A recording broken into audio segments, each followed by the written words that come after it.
What if your anxiety isn't just emotional, but spiritual? That might challenge what you've been told, but think about it. You've tried breathing exercises, productivity hacks, maybe even therapy, and yet paralyzing anxiety still creeps in at night. The intrusive thoughts don't politely knock, they barge in. The panic and worry feel like vicious cycles you can't break. So what if the real battle isn't only in your mind, but in the unseen realm? You've probably blamed yourself more than once. Why can't I just calm down?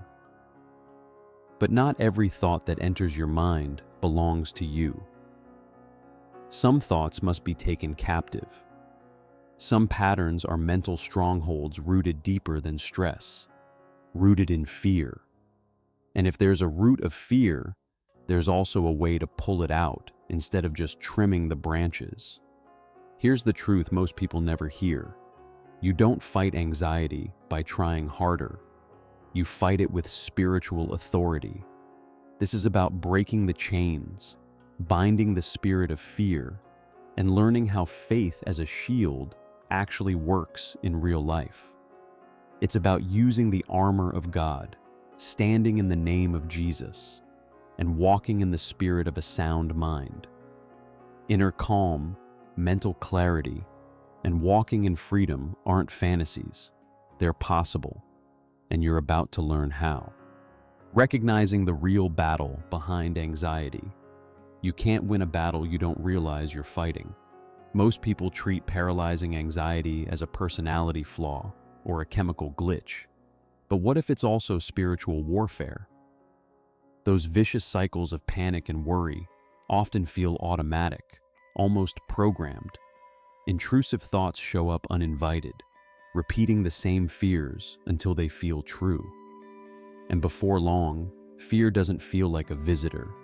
It feels like your identity. Look closely at the pattern. Anxiety rarely starts with a full breakdown. It begins with a whisper. What if something goes wrong? What if you fail? That whisper grows into mental strongholds when it goes unchallenged.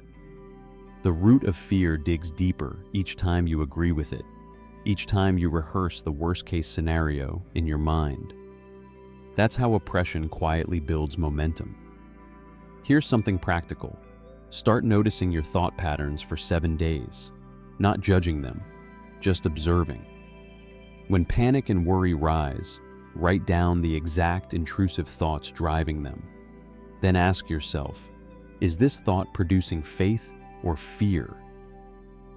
This is the beginning of taking thoughts captive, and it shifts you from being a victim of anxiety to someone stepping into spiritual authority. And once you realize the battle has a voice, you start wondering how to answer it.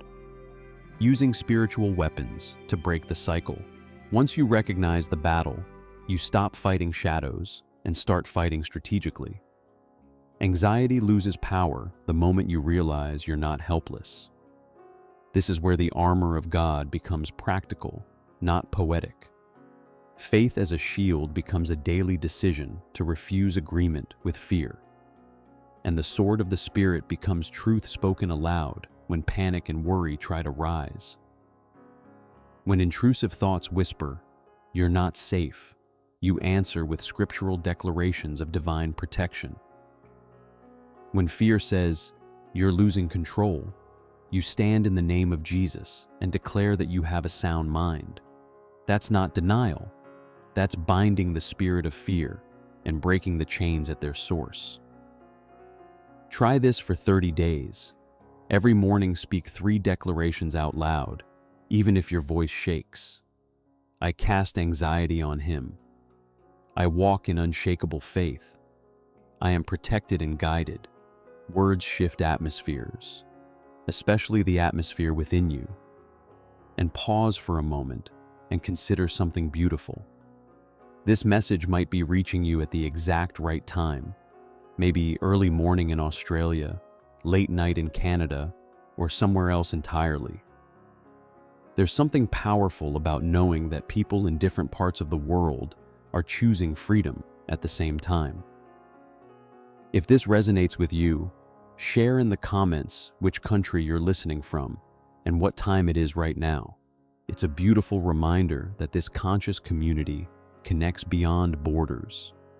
And if this message speaks to your spirit, gently like the video, and subscribe so we can keep growing together in faith, clarity, and walking in freedom.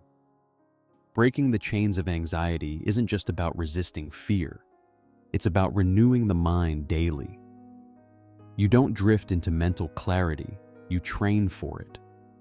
Taking thoughts captive becomes a lifestyle, not a one-time event. When panic and worry try to restart those vicious cycles, you respond differently than you used to. That shift, repeated consistently, is how spiritual breakthrough begins to take root. Start creating rhythms that protect your peace. 10 minutes each morning in stillness. No phone, no noise. Just breathing deeply and casting your anxiety on Him. Read a psalm out loud, maybe Psalm 23 or Psalm 91, and personalize it. Replace mental clutter with truth, because renewing the mind requires intentional input. What you repeatedly consume either strengthens mental strongholds or builds unshakable faith. And as you practice this, something subtle but powerful happens. Inner calm replaces urgency. Emotional healing begins where fear once dominated. Trusting in God's sovereignty stops being a phrase and becomes lived experience. You begin walking in freedom not because life is perfect, but because your spirit is anchored. And once you taste that kind of victorious living, you realize there's another level of spiritual authority waiting to be embraced. You've seen how paralyzing anxiety forms vicious cycles, and now you understand the battle behind them. Intrusive thoughts don't get to define you when you're taking thoughts captive and renewing the mind. Panic and worry lose authority when you stand in spiritual authority. The armor of God isn't symbolic. It's protection you can apply daily. This is how spiritual breakthrough begins to move from theory into real life. Breaking the chains starts with small, consistent decisions. Faith, as a shield, becomes your first response instead of fear. Scriptural declarations spoken in the name of Jesus begin dismantling mental strongholds at their root. Casting anxiety you're on Him shifts you from striving to trusting in God's sovereignty. And little by little, a spirit of a sound mind replaces chaos with inner calm. You were not created to live under oppression. Divine protection surrounds you even when emotions fluctuate. Emotional healing unfolds as you continue overcoming the enemy instead of agreeing with fear. Unshakable faith grows each time you choose truth over panic. This is victorious living, walking in freedom with mental clarity, courage, and confidence that fear no longer controls your story.